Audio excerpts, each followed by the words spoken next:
এক নম্বর দাবি করছে আমি জন্মগ্রহণ করার সাথে সাথে আমার আম্মা আব্বা আমার কানের মধ্যে আজান দিব। 2 নম্বর দাবি করছে আমার আব্বা আম্মা আমার একটা সুন্দর নাম রাখবো। 3 নম্বরে দাবি করছে আমার আব্বা আম্মা আমার দ্বীনি শিক্ষায় শিক্ষিত করবে। ও আমার বুড়ি চঙ্গের বাবা, সন্তান কিন্তু কাঁচা মাটির মতন, তার যেমনে পুতুল বানাইবেন এমনি হয়ে যাবে। এই জন্য আপনার সন্তান হওয়ার পরে আপনি কানের মধ্যে আজান দিলেন না, তার মানে আপনি ব্যর্থ পিতা। আপনার সন্তানের সুন্দর একটা নাম রাখলেন না, আপনি হলেন ব্যর্থ পিতা। আপনার সন্তানকে প্রথম বেলা কোন শিক্ষা দেওয়ার আগে কোরআন শিক্ষা দিতে হবে। কথা বলেন ঠিক কি না? কারণ এই কোরআন শিক্ষাটা দিলে কেন দিবেন জানেন? আমি বলি না, আমি বলতেছি ওই কথাটা কলেজে পয়রাও আল্লাহর ওলি হতে পারবে, কিন্তু কোরআনটা এই জন্য শিক্ষা দিবেন, কোরআন যারা শিখবে মৃত্যুর আগ পর্যন্ত ওই নামাজের সঙ্গে কোরআনের সম্পর্ক আছে না নাই? এই জন্য কোরআন শিক্ষাটা বড় প্রাসঙ্গিক। এই কোরআন যার সিনার মধ্যে থাকবে, আজকে অনেক পোলাপান মাস্টার্সে পড়ে, যদি জিজ্ঞাসা করি বাবা তুমি একটু দয়া করে সূরা তাকাসুর পড়ো, কয়ে তাকাসুর আবার কি? এই বালা করে আলহাকুমুত তাকাসুর পড়তে পারে না। এইভাবে বাবা আমরা তো মুসলমান, মুসলমানদের কাছে আল্লাহু আকবার ধ্বনিটাই হবে সবচাইতে শ্রেষ্ঠ ধ্বনি।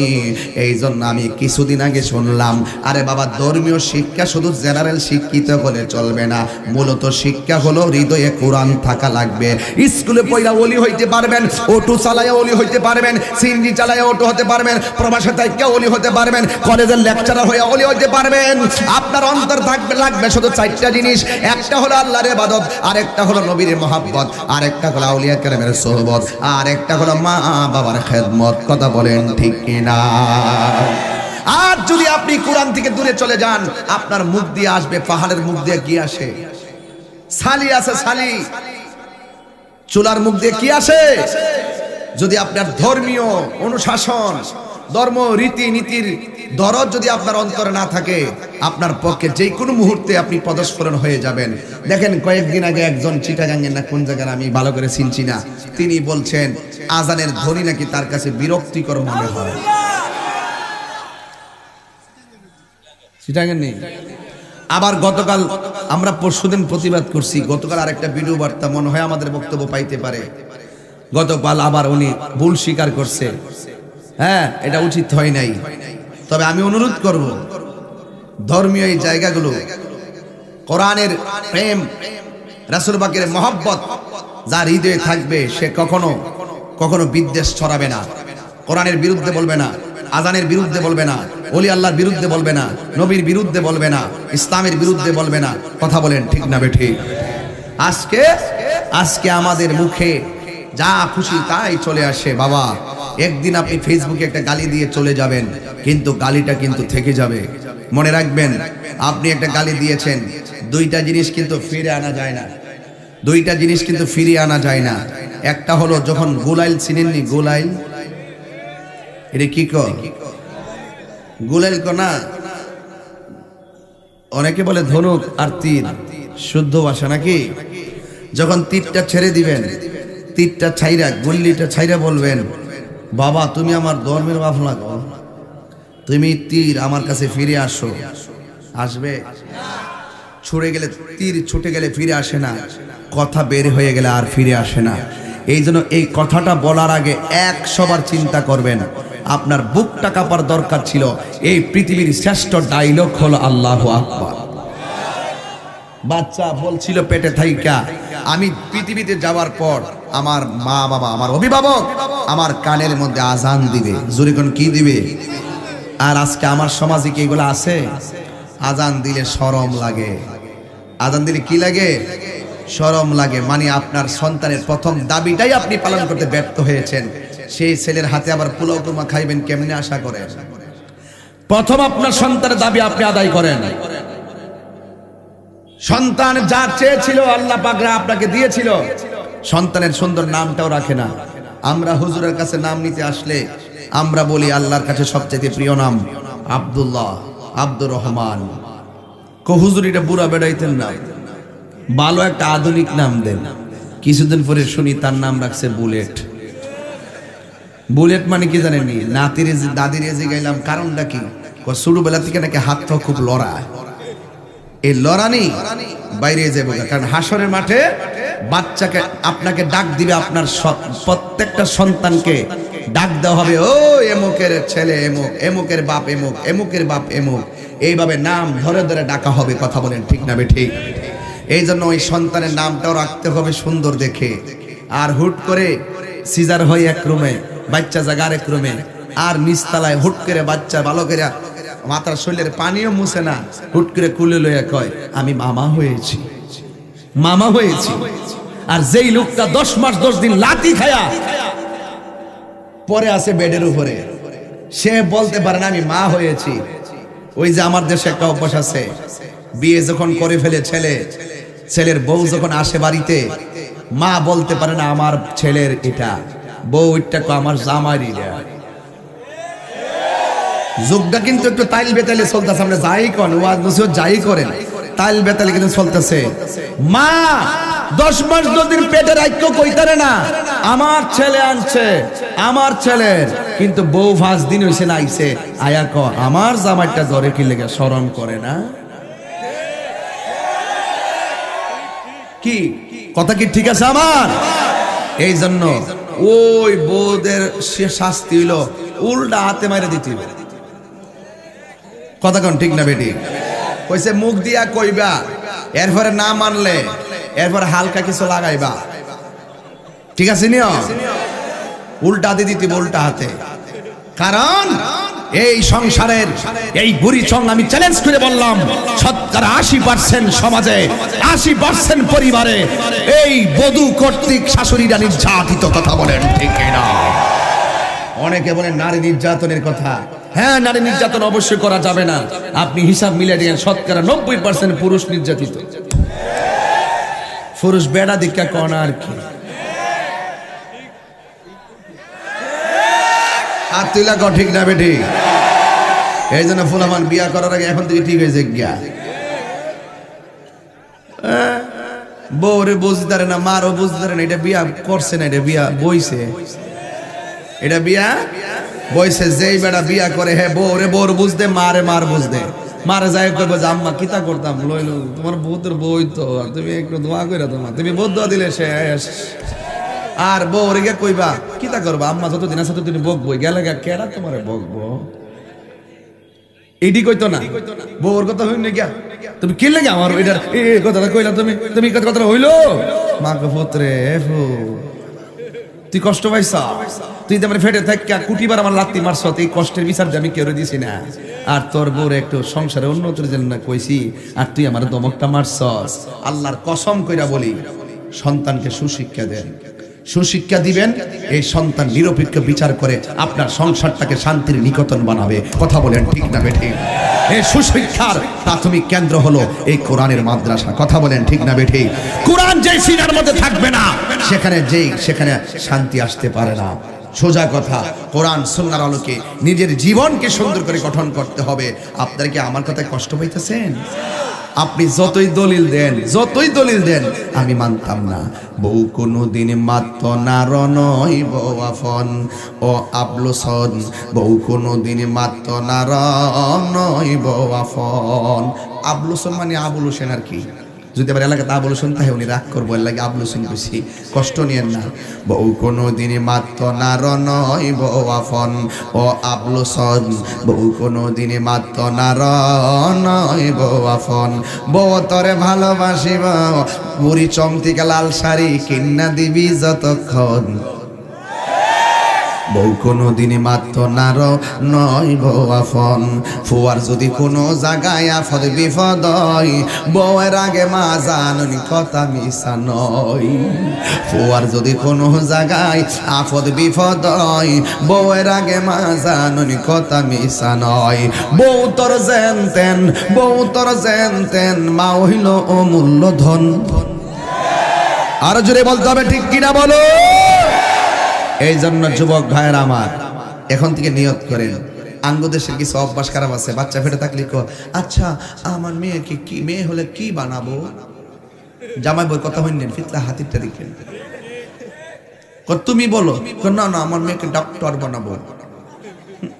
ডাক্তার বানাতে কয়টা লাগে? ও দুনিয়াটা লাগে না, বানাক না, অসুবিধা নাই।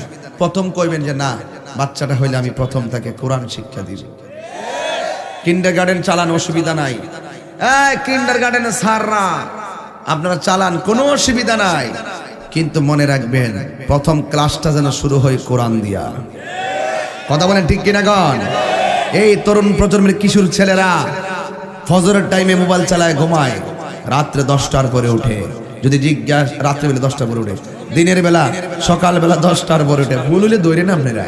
পরে আবার কয়েন না যে হুজুরে রাত্রেবেলা এটা কইন আল্লাহর রাস্তা, আর কত কইবেন? কইতে কইতে তো কম কইছিন না, মানে আরো কইন যা মন চা কইন। তবে এইটা কইতাম পারি, ব্রাজিলের মন বলা না, ঠিক আছে নি রে? আচ্ছা, ওই দেখেন ফেলামান কি পাগল দেখছেন নি?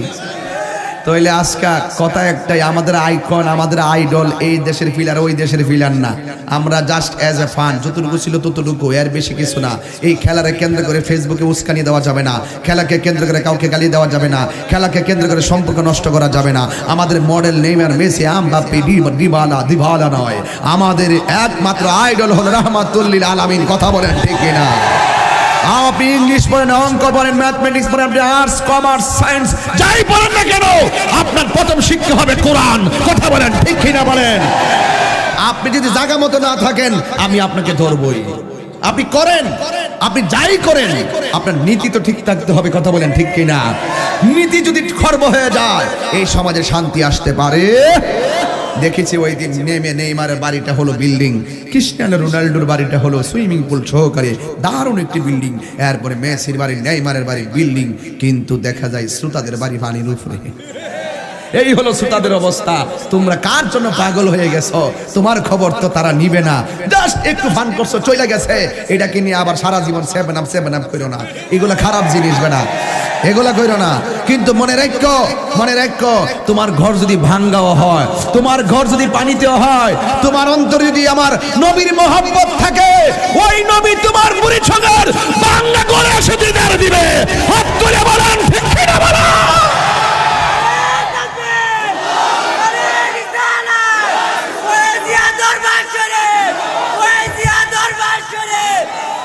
আল্লাহু আকবার, জোরে বলেন। তাহলে আজকের যুবক, তোমাকে কিছু পরিবর্তন হতে হবে। পরিবর্তনটা কি? আমাদেরকে নীতিগতভাবে ঠিক থাকতে হবে। আজান হবে মসজিদে, দোকানে আড্ডা চলবে, গল্প চলবে। রসুল বলছেন মসজিদে যখন আজান হয়, আমি যখন দেখি কেউ ঘরে বসে থাকে, আমার মনে চাই তার ঘরটাকে আগুন দিয়া জ্বালাইয়া দিই। তাহলে এত বড় কঠিন কথা বললেন রসুল। বললেন হাশরের ময়দানে 7 শ্রেণীর মানুষকে আল্লাহ রাব্বুল আলামিন আরশে আজিমের নিচে ছায়া দিবে। এর মধ্যে 1 নম্বর হলো বিচারক, ন্যায় বিচারক। আজকে কি সমাজে ন্যায় বিচার আছে? কেমনে বুঝলেন? কারণ বিচার ব্যবস্থায় গজব ঢুকছে, কারণ বিচার ব্যবস্থায় তেল্লা মাথায় তেল দেয়। যার টেহা আছে বিচারটা সেই দিকে ডাইলা জায়গা। আবার কিছু বিচারক আছে হেতে খা বিচারক বই বারে চোখ টিক মারে, ঘুরাইলা চোখ ডিম মারে, মাইরা এমনি করে না, ঠিক আছে? আবার মাঝে মাঝে এক সেরেল গাড়ি লাগিয়া বই আবার এমনি টিপ দেহে দিলে, এই যে এটা বড় মারাত্মক জিনিস, এটা বড় মারাত্মক জিনিস। আবার মোল্লার মধ্যে কিছু মোল্লা আছে, জামাই 10 জনের সামনে বউরে 1 তালাক 2 তালাক 3 তালাক, তোর মাথা লাগ, বাপ তালাক, 14 গোষ্ঠীর তালাক দিয়ে। কিছু মৌলবি আবার টেয়া খায়া কইতা সমস্যা নেই, কইবা তুমি রাগ করে দিছো, বুঝছো নি? 10,000 টাকা দিলে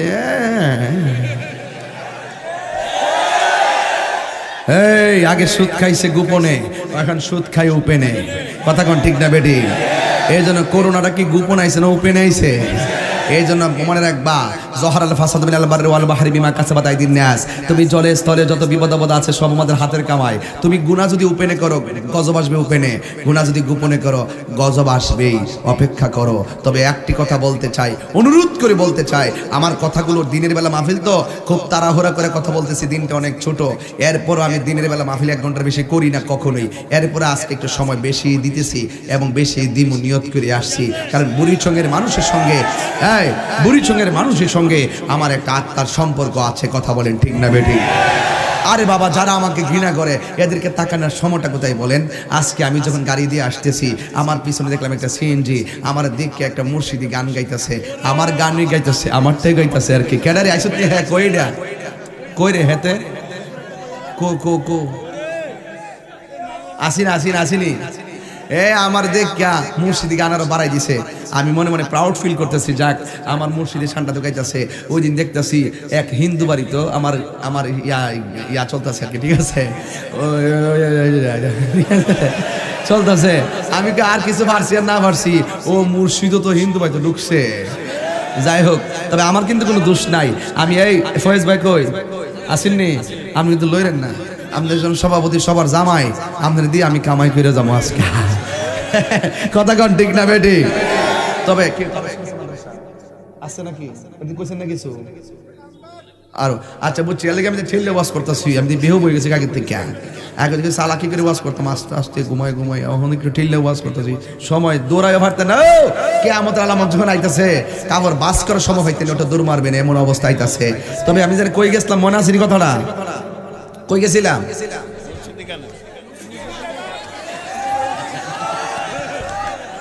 কেউ মনে থাকলে সভাপতির মনে আছে, মুর্শিদের সামনে শান চলবো ইনশাল্লাহ। তবে আপনার আমার একটা সময় জন লাগবো, আজকে নিয়ত করে আইসি ইনশাল্লাহ। আমার মতন বেহুব তো এখানে কেউ নাই, আছে? বলছেন এখন না, ঠিক আছে তো কথা, ঠিক আছে। আমার মতন বেহুব নাই কেউ। কিরে জানেননি, আমি রাত্রেবেলা খাইছিলাম, আমার বাইত কিন্তু কইছেন খাইবার লাগে। আরে কই আসলো তুমি? আচ্ছা বসো বসো বসো। এই আমার মতো বেহুব কেউ নাই, ঠিক কিনা? ওই যে ঠিক, তুই আমার সামনে আইসা বেড়াতে বেহুব কইলে কপাল তার দাঁত ছিড়ালে, হ্যাঁ কোটি বলে। আর যাক, আমি বেহুব ওই কেমনে কইতাম নি, কত হইলো আমার সকালে কইছেন ঘুমতি করার পরে কইছে খাইবার লাগে, আমি খাইছিলাম না। ওই আমি বেহুবে না খাই এটার গিষ্টি জুড়ছি। গাড়ির মধ্যে আওয়ার পরে কইছে আমার দাদা, কইছে চাইলা খায়ালন না। আমি না, দিনটা ছোড়ো, আমার স্টেজে নিন গা। ওই যে আমি বিহুব দিকে খাইছি না। আমি জানি আমার মতন এমন বহুত বিহু পাইছে যারা দিনের বেলা খায় নাই আমার নবীর জন্য। কথা বলেন ঠিক না? আমরা নিজের আমিত্বকে বিলীন করে দিতে পারবো, আমরা আমাদেরকে নিঃশেষ করে ফেলতে পারবো। মোস্তফার প্রেম যেখানে জীবন ঝুঁকি নিয়ে হলো, সেখানে মোস্তফার শান গাইব। এই কথা বলেন ঠিক কিনা বলেন? এই জন্য আমরা দুনিয়ার চাকচিক্য নয়, আমরা যা বলি সব সরাসরি বলি। আমার রাসূল বলছেন, হাসরের ময়দানে 7 শ্রেণীর মানুষের মাথার উপরে আরশে আজিমের ছায়া দিবে। ওই 7 শ্রেণীর ছায়া কি আমরা চাই বাবা? সবাই কি চায়? সবাই যদি চান, এখন একটা ইন্টারভিউ নিব। এই তুমি দাঁড়াও, ওই তুমি দাঁড়ান, বাজান আপনি না, ওই যে বুঝলাম, আমি তো ট্যাগর হয়ে গেছি গা। তোর বাড়ি তো চাইছি আমি, ও আল্লাহ আইনা কো, আর তোর বাড়ি তুইও বুঝছ না কাবেল চাইছি। তুই যে ভাবতে আমি মনে হচ্ছে আমি বলতে পার চাইছি, মানুষ আমার বিয়ে। এখন তার একটা প্রশ্ন করবো, উত্তরটা আপনারা শুনবেন, কইতাম নি? আচ্ছা বলো, 7 শ্রেণীর মানুষের উপরে আরশ আজিমের ছায়া থাকবে। 1 নম্বর কার কথা বলছিলাম? আব্বাসি, হাফেজ কইছি, আর না ন্যায় বিচারক। বুঝছি, আমি তো বুঝছি ধরছি, আপনি বুঝছেন না। আপনি একটু বাসার লাগে আমার দেখতেছেন না, একটু ফিচ্ছাই বন, একটু ফিচ্ছাই বন। আপনার চোখটা আছে না, বাসটা বরাবর হয়ে রয়েছেন, ঠিক আছে? বাজানকে আপনারা কষ্ট হইতেছে? ও আমি ইচ্ছা করলে এই কথা না কয়েও ওয়াজ করতাম পারি, তবে মাঝে মাঝে কই আর কি, আপনারা শরীরটা ঠিক রাখবার লাগে। কথা কন ঠিক না বেটি? তাইলে সমাজের মানুষ যদি আপনার বিচারক হিসেবে মাইন্না ফালা, তাহলে আপনার কাজ হলে যে আপনি একটা সুযোগ পাইছেন, এই সুযোগটারে কাজে লাগাইতে দিব। যেমন আমার আপনার দাওয়াত করছেন, বক্তাগিরি করি, হাসর মাঠে এই আলেমদের কেসি কাট জিব্বা দিয়া, আর কেসি দিয়া জিব্বা কাটা হবে। এই আলেমদের জিব্বা কাটবে আল্লাহ। কেন? ওই জিব্বাকে সংযত রেখে নাই, উল্টাপাল্টা কথা বলছে। যেহেতু আমি কথা বলার সুযোগ পেয়ে গেছি, তাহলে আমাকে সংযত হয়েই কথা বলতে হবে। মানুষ যেহেতু আমাকে বক্তা হিসেবে মানে। কথা বলেন ঠিক না বেঠিক? তা আপনারা উচিত, যদি আপনাকে বিচারক হিসেবে সমাজের মানুষ মাইন্না ভালায়, আপনার উচিত সমাজে ইনসাফের সাথে ন্যায় বিচার প্রতিষ্ঠা করা। যদি আপনি ন্যায় বিচারটা করতে পারেন, আপনার ছায়া হবে আরশে আজিমের নিচে। জোরে কোন ঠিক না বেঠিক? আমার যুবক ভাইয়ারা, কষ্ট হইতেছে আপনার? মাঝে মাঝে শান চলতো না ইনশাল্লাহ? আমার যুবক ভাইয়েরা, আল্লাহর হাবিব বলেন যারা ন্যায় বিচার করবে গো, আমার আল্লাহ রাব্বুল আলামিন তার মাথার মধ্যে আরশে আজিমের ছায়া দান করবে। 2 নম্বর হলো যৌবনে যার ইবাদত বেশি। এ যুবক পোলাপান, হেলায় হেলায় সব ধ্বংস করে দিও না। এই সময়টা বড় দামি। এই সময়টা চলে গেলে বার্ধক্যকালে বুঝবে এই সময়টা কত দামি। এই জন্যই রাসূল বলছেন যৌবনে যার ইবাদত বেশি, এই সমস্ত লোকদেরকে আমার আল্লাহ রাব্বুল আলামিন হাসরের ময়দানে আরশে আজিমের নিচে ছায়া দান করে দিবে। 3 নাম্বার হলো মসজিদের প্রতি যার দরদ বেশি, জিকিরের প্রতি যার দরদ বেশি, নামাজের প্রতি যার দরদ বেশি, এই 3 শ্রেণীর মানুষ যারা হবে আমার আল্লাহ রাব্বুল আলামিন তাকে আরশে আজিমের নিচে ছায়া দান করবে। যেমন এই কি ফকির বাজার না, এই ফকির বাজারে অনেক সময় দেখবেন মুরব্বীরা চা খায়, একটা টান দেওয়ার পরে আর খায় না। দোকানদার জিগায় খান না কেন? মুরব্বী বলে আরে খাইতাম কেমনে, মসজিদের মধ্যে আজান হয়েছে তুমি কি শোনো না? চা ফালাইয়া মসজিদের মধ্যে দৌড়াইয়া চলে যায়। অনেক মুরব্বী তাহাজ্জুদের পরে আস্তে আস্তে ঘুম থেকে উঠে যায়। ঘুম থেকে উঠে তারা ওযু করে মুরব্বীকে জিজ্ঞাসা করে এত আগে কেন ঘুম থেকে উঠলেন? কয়ে দেখো না ফজরের নামাজের আজান হয়ে গেছে, মসজিদে যাওয়া লাগবে। জিজ্ঞাসা করা হয় আরো তো 30 মিনিট বাকি আছে। না না, আমি গিয়ে মসজিদে বসে থাকবো। তার মনটা শুধুমাত্র মসজিদে বসে পড়ে থাকে। দেখবেন অনেক মুরব্বীদেরকে বলতে হয় না তাহাজ্জুদ না পারে, ইতিকাফটা আসার আগেই তারা একেবারে প্রস্তুত হয়ে যায় মসজিদের মধ্যে থাকার জন্য। এই জন্য আমার নবী বলে মসজিদের প্রতি যারা দরদি, এই সমস্ত মানুষের জন্য আমার আল্লাহ আরশে আজিমের ছায়ার ব্যবস্থা রেখে দিয়েছে। 2 নাম্বার হলো নামাজ। নামাজের প্রতি দরদি মানুষ। ওই কিছু কিছু মুরব্বী দেখবেন এরই ক্ষেতের মধ্যে ক্ষেত বাঁচতেছে, হঠাৎ করে মসজিদের মধ্যে আজান হয়ে গেছে, হাইয়া আলাস সালাহ,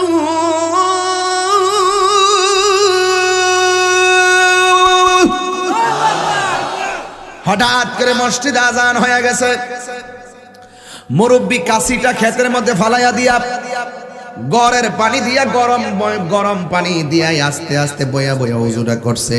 কোমরে গামছাটা আইলের মধ্যে বিছাইয়া ওই মুসল্লিটা নামাজের মধ্যে দাঁড়ায়া গেছে। আমার নবী বলে নামাজের টাইম হলে নামাজের জন্য যার মনটা পাগল হয়ে যায়, ওই প্রকৃতির মানুষের জন্যই আমার আল্লাহ রাব্বুল আলামিন আরশে আজিমের ছায়ার ব্যবস্থা করে রেখে দিয়েছে। আর একটা হলো আল্লাহর জিকির। আমার দেশের মধ্যে এই জিকিরটা অত্যন্ত প্রিয় লাগে, কারণ জিকির করলে ময়লা পরিষ্কার হয়ে যায়। শরীরের ফল খাইলে শরীরে বল পাওয়া যায়, কিন্তু গিজাউল কালবে জিকরুল্লাহ, কলবের খাদ্য হলো একমাত্র আমার আল্লাহর জিকির। এই জিকিরটা যার জীবনে সদা সর্বদা থাকবে, তখন ওই জিকির জাকেরদের জন্য আমার আল্লাহ আরশে আজিমের নিচে ছায়ার ব্যবস্থা করে দিবে। এই গেল 3 নম্বর। 4 নম্বর হলো যারা আল্লাহর ভয়ে চোখের পানি ফালাইয়া কান্দে। আজকে মা মারা যায় চোখ দিয়া পানি আসে না, বাবা মারা যায় চোখ দিয়া পানি আসে না, বোন মারা যায় চোখ দিয়া পানি আসে না। মোবাইল নামক গজব তোর চোখের পানি কেড়ে নিয়েছে। এই দুনিয়ার প্রেম প্রীতি কামের প্রেম তোকে চোখের পানি কেড়ে নিয়েছে। যুবক আমার, নীতিগত কথা তো সবাই বলেন, কিন্তু আসল কথা হলো আমার আল্লাহর হাবিব বলেন যারা ওই চোখটাই হইলো সবচাইতে বড় দামি, যে চোখটা আমার আল্লাহর ভয়ে কান্না করে। আমার নবী আপনার নবী বলেন আল্লাহর ভয়ে যারা কান্না করে, আল্লাহ বলছেন ফালিয়াদহাকু قليلا وليبكوا كثيرا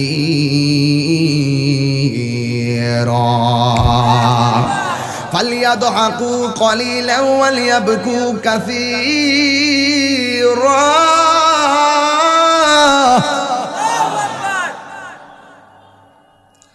যার জীবনে হাসি কম কান্না বেশি, ওই কাঁদলে গুনাহ মাফ হয়, কাঁদলে সিনা সাফ হয়, কাঁদলে আল্লাহ খুশি হয়। আর আশিকের চোখের পানিকে জাহান্নামে সবচাইতে বেশি ডরায়। জাহান্নাম আল্লাহরে কয়, আল্লাহ আমার মধ্যে কাফের দাও, বেঈমান দাও, আমি দাও দাও করে জ্বলবো, কিন্তু তোমার প্রেমিকের চোখের পানি আমি জাহান্নামের মধ্যে দিবা না। কেন কেন? কয় আশিকের চোখের পানি এত পাওয়ার, আমি জাহান্নামের আগুনের তাপ সাথে সাথে পানি হইয়া যাবে। আল্লাহর হাবিব বলেন, ওই সমস্ত আল্লাহর ভয়ে যারা কান্না করে, আল্লাহর ভয়ে যারা কান্না করে, ওই কান্নাওয়ালা বান্দাদের জন্য আমার আল্লাহ রাব্বুল আলামিন আরশে আজিমের নিচে ছায়া দান করে দিবে। এরপরে তিন নম্বর হলো যারা দানশীল ব্যক্তি, যারা দানকারী, আমার আল্লাহ রাব্বুল আলামিন ওই দানশীল ব্যক্তিদের জন্য আস-সাকিয়ু হাবিবুল্লাহ, দানশীল ব্যক্তি হলো আমার আল্লাহর বন্ধু। আমার নবী বলেন, দানশীল ব্যক্তিদের জন্য যেই দিন আল্লাহর ছায়া ছাড়া কোনো ছায়া থাকবে না, যেই দিন মানুষ নাফসি নাফসি বলে কাঁদবে গো,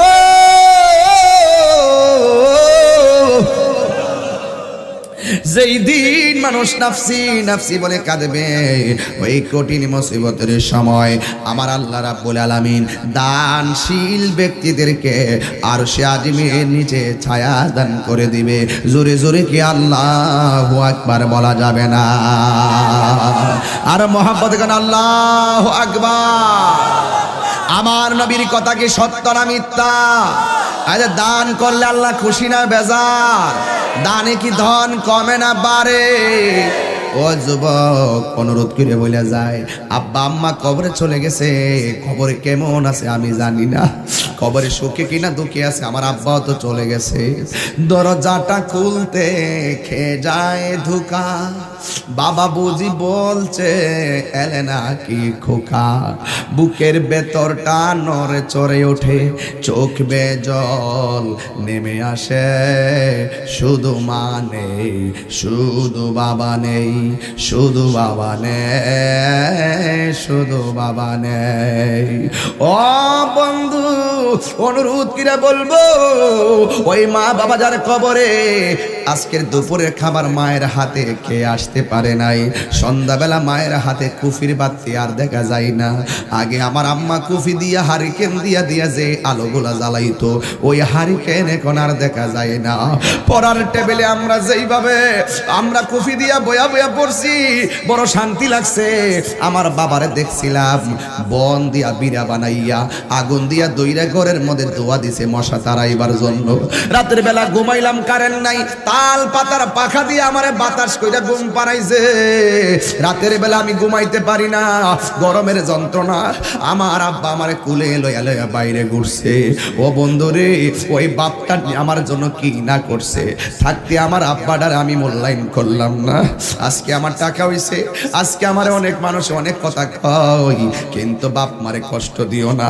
আরে ভাই, আরে ভাই, ও ভাই, ও ভাই, ও আমার ফকির বাজার ব্যবসায়ীর বাবা, কানটা তাক লাগাইয়া দাও, ও কানটা তাক লাগাইয়া দাও। ব্যবসায় কত লাভ হইছে, তোমার মারে কইলে তোমার মা তোমার ভাগ নিবে না। তোমার ব্যবসায় কত লাভ হইছে, তোমার বাপের কইলে তোমার বাপে লাভ নিবে না। তোমার বাপ তো ওই গাছটার মতন, যে এই গাছটার ফল না ধরলো ছায়া দিব। ওরে বাপ মা যদি বুড়া হইয়া যায়, তোরে রুজি করে খাওয়াইতে না পারলেও তোরে তোরে তোর জন্য দুইটা হাত তুললে আল্লাহর কাছে দোয়া করবে। কথা বলেন ঠিক কিনা? এই জন্য আমার যুবক, ও যুবক, অনুরোধ করে বলি, আমি তোমাদের মনের মাধুরীতে মিশে কথাগুলো বলে দিয়ে যাই। আজকে থেকে অনুরোধ করে বইলা যায়, আজকে থেকে নিয়ত করেন আমি আমার ছোট ভাইটাকে মাদ্রাসায় দিব, আজকে থেকে নিয়ত করেন আমার সন্তানটারে মাদ্রাসায় দিব, আজকে থেকে নিয়ত করেন আমার নাতিটারে মাদ্রাসায় দিব, আজকে থেকে নিয়ত করেন আমার ছেলেকে বিয়ে করালে তার ঘরে সন্তান হলে আমি আমার সন্তানটা দিব, ছেলের ঘরের নাতি হলে আমি দিব, মেয়ের ঘরের নাতি করে মাদ্রাসায় দিব। কারণ আপনারা কি চান না আমি গুনাহগার তো যাই হোক, পাগল হই, যাই হই, আমি অশিক্ষিত হই, অজ্ঞ হই, অদক্ষ হই, কিন্তু যাই হোক আজকে বাংলাদেশ নয় সারা বিশ্বের মানুষ অন্তত পক্ষে ভালোভাবে চিনুক, আর যেভাবেই চিনুক আমাকে চিনে। কিন্তু যারা আমাকে নিয়ে বিভিন্ন সময় বিভিন্ন কথা বলে, আমার ওয়াজে যখন আসে তখন তাদের ভুল কিছুটা হলেও ভেঙে যায়। আমি হয়তো ওয়াজে জাস্ট একটু সময় কথা বলি এদিক সেদিক, কিন্তু যাই বলি কোরআন সুন্নাহর বিরুদ্ধে এগুলো যায় না। যত কথাই বলি কোনো কথাই আমার কোরআন সুন্নাহর বাহিরে যায় না। যেহেতু কোরআন সুন্নাহর বাহিরে যদি না যাই, সাময়িকের জন্য আমি আপনার প্রাসঙ্গিক যেই কোনো কথা বলতেই পারি, এটাকে নিয়ে ফান করা কিংবা এটাকে নিয়ে বিভিন্ন ধরনের ট্রল করার কোনো সুযোগ। তা আপনি কি চান না এই পাগলটার মতন একটা ছেলে? আমি চাই আমি যদি চলে যাই অন্তত পক্ষে এমন ভাবে যেন তরুণ কিছু পোলাপান যেন এইভাবে বাংলাদেশে ছড়িয়ে ছিটিয়ে এই খেদমতগুলো যেন করতে পারে। আমি বলে দিয়ে গেলাম আপনাকে, আপনার ছেলেটাকে হাফেজ বানান। এখান থেকে হাফেজ হলে এই ছেলে চলে যাবে ঢাকায় কাদরিয়া তৈয়বিয়া, এই ছেলেই চলে যাবে জামিয়া আহমদিয়া সুন্নিয়া, ওখান থেকে তারা বের হবে। এরা বের হয়ে সুন্নিয়তের ময়দানে মাঠ কাঁপাবে, নবীর মহব্বতের আওয়াজ তুলে কথা বলেন ঠিক কিনা?